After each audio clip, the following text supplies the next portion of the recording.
Ito na po asawa ko. Thank you, Bobby. Okay lang ba kayo dyan ni baby? Oo, okay na kami dito. Love you. I love you too, Bobby. How to live just like they would. It ain't their business, but they in it. I don't know why. Bobby, kailangan ko na uminom ng gamot ko.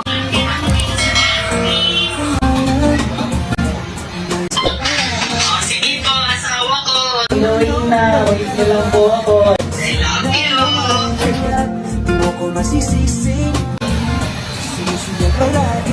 Pakidalian po, Bobby.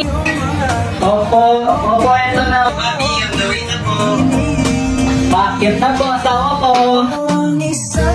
Eto na po asawa ko. Thank you, Bobby.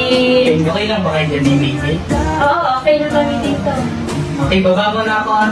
Gamitin mo lang yung buzz up pag may kailangan kayo ni baby ha. Okay, Bobby.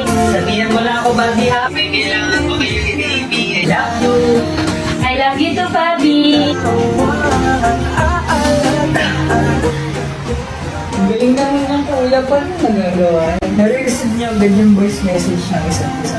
WhatsApp, kahit may ginagawa man ako or si Bobby, nare-receive namin agad yung mga voice message na sinesend namin sa isa't isa. Wow, angas naman yan. Try ko nga yan pag nagka-jowa ako.